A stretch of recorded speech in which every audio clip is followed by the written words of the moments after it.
And welcome into To Your Health. You know, as you grow a little bit older, sometimes you may have had a meal and you get done with that meal and you think, oh, something's not doing too well, and you've got some little bit of heartburn, or you go to bed at night and you lay down and all of a sudden say, whoa, what's going on here?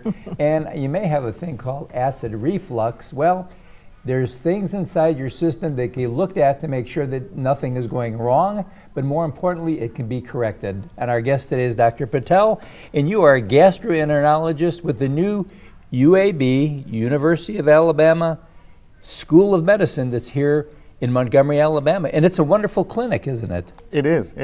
Actually, we are almost done with all of our initial furniture and setup and everything, and we are ready to roll, actually. It's amazing because it's a UAB multi-specialty clinic. So it's all specialist, and, it is located right by the UAB School of Medicine. So I just am delighted that we have access to these doctors, that we have a shortage of all of these specialties, Jack. In this area, that's and, right. And what are a few of the specialties other than yours that will be there? There will be rheumatology, endocrinology, and urology. Wow. So the four multi-specialty to begin with, and as Meryl said, more to come. More to come. Rheumatology, well, you can't know, wait. Amen. Last week we talked about the lower GI series, you know, with the colonoscopies. What are some of the signs you may be having some problems in your upper area? Right. And for the upper, like reflux disease is very common, and every other person will say that, oh, I have it for a long time and I'm taking Tums very intermittently. And I would say long time history is one of the risk feature, particularly in Caucasians, because they are more prone to develop some of the precancerous lesions. But anybody who has long-term reflux disease should at least talk to his primary care physician or gastroenterologist about his symptoms, because by just taking over-the-counter medication is not enough sometimes. And sometimes you will have some alarming symptoms as well, like you have weight loss without any reason, or you develop some trouble swallowing, like your pill is not going through easily, or sometimes when you are at steakhouse and have a steak and it makes some trouble while going in. Or sometimes some people have trouble with liquids as well. Those are some of the alarming features.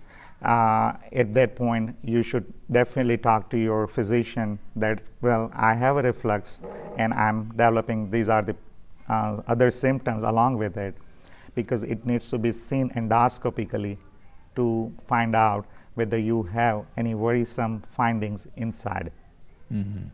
And that's usually, you're usually seeing your primary care physician, and you're telling about these problems, and the primary care physician then says, okay, it's time for you to see you know, gastroenterologist to make sure that there's nothing further going on there. So that's usually, because those people usually try to keep a baseline on you. Any procedure that you people do at your clinic, you're going to send the results to the primary care doctor anyway. Right. Yes, this way he's got something to go. And you know, as we talked earlier, when you said when you turn 50 for a colonoscopy, you need that baseline. Right. Absolutely. And people don't understand that in health. It's great to have tests done so you've got baselines. You can tell if something is going bizarre. Well, you're open again. I want to go through this one more time. Sure. Yes. You are open to seeing patients, and we'll have a website up for you. We'll also have a phone number up for you, because you can go through your primary physician, but you can also go directly too. And your location again? Is actually very next to the building of Baptist South. And you will see a big sign of UAB Multispecialty Clinic. So it's hard to miss, I would say.